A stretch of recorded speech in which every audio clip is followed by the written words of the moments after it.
A scandal has unfolded with the Brazilian national team, and it involves a shocking double standard that directly impacts Rafinha. This is FC Barcelona Central, where I bring you the latest news of our beloved club. Make sure you like and subscribe this video into this channel so I can continue bringing you daily Barca videos and updates. The club is furious because our star winger has been put through an unnecessary, infuriating ordeal. This is a story about the lack of respect and considering difference in treatment that has left Barca questioning Brazil's decision. Let's get right to the facts. Brazil has already qualified for the 2026 World Cup, making their recent international matches against Chile and Bolivia pretty much meaningless.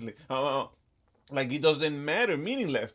Despite this, Rafinha was called up for both. The anger for the club is completely justified. Rafinha was forced to make a pointless trip across the Atlantic, dealing with some fatigue, jet lag, and the risk of an injury. All this for matches that hold no value for the Brazilian national team.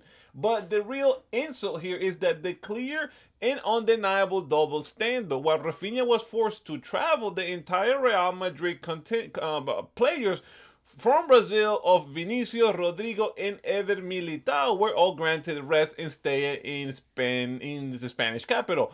There is no justification for this. Rafinha has the same status as Vini Jr. in the national team. He's a key player, but has given no consideration. This situation became more alarming when it was confirmed that on the second match will be played in a terrifying high altitude of Bolivia. Carlo Ancelotti even admitted that he will have to make changes to this team due to the physical toll, playing over 4,100 meters. After training with the starters for that day, the club's worst fears were almost realized. Rafinha was going to play, however, in the final training session, Ancelotti opted out for a different lineup, leaving Rafinha on the bench for the match. It is a small relief, but it doesn't erase the frustration of the entire situation.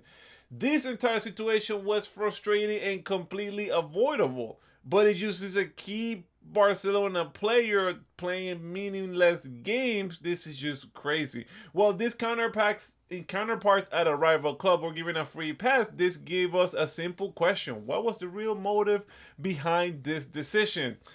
That's just weird, and I don't want to add any more to this. Hopefully, Rafinha comes back and injury free because he played tonight, or at least Brazil plays tonight.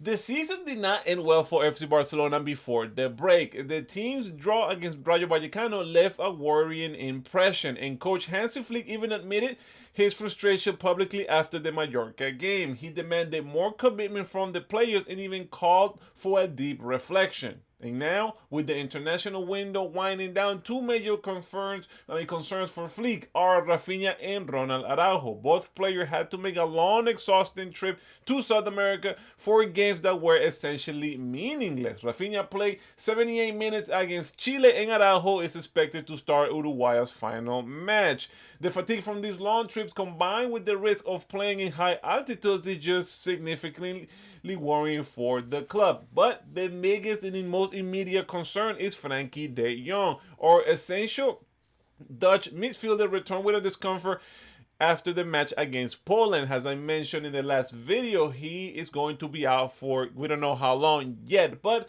the club has now confirmed that it's a small injury, and there's no doubt that Flick will not want to take a risk on him, especially with the Champions League debut night around the corner. This adds to a growing list of concerns for the club because Gavi is still dealing with some knee discomfort and Alejandro Balde is out with a hamstring issue. This early season calendar is taking a toll on the players, and the team is not even at 100%. There are still a few players who have yet to finish their international duties, and the club is holding their breath until everybody's back safe and sound.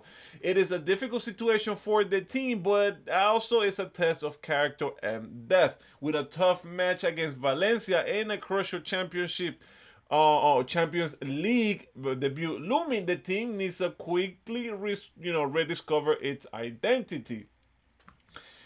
Now, I know I mentioned a few times that the international break is wrapping up. Hansi Flick decided that there was no time to lose. He gathered his entire technical squad for dinner, and while it may sound like a social event, it was clearly a war council where the German manager laid down the law for a demanding season ahead. This gathering was about strengthening the group's commitment and cohesion, and it was a critical step for Flick to ensure everybody's on the same page. The dinner was held at a well-known restaurant in Catalonia, Can Ferran, including about 30 people from all areas of his first team and daily operations.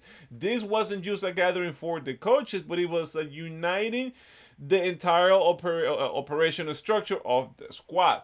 The significant moment for this event was the presence of the newly incorporated Thiago Alcantara, who is now part of the technical team, cementing his role as a crucial liaison between the coach, staff, and the player. This move showed Hansi Flick's focus on trust and continuity.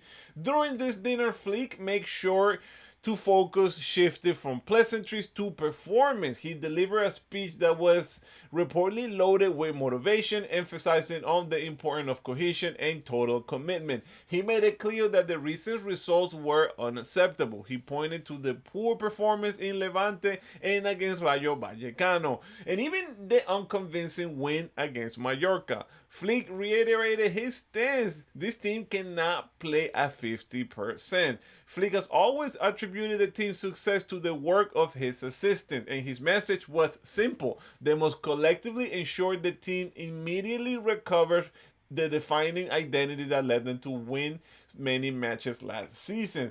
The urgency behind Flick's message is clear. When you look at the schedule, there's no time to waste. Starting with a match against Valencia this Sunday, but the real test is just around the corner. The complicated debut in the UEFA Champions League group stage with a difficult visit to Newcastle. Flick is keen aware on the tough group teams that they face, which includes the reigning champions, league winners, Paris Saint-Germain, and a strong Chelsea side. Last season, early defeat against Monaco is a sharp reminder that this type of competitions format allowed no rooms for errors.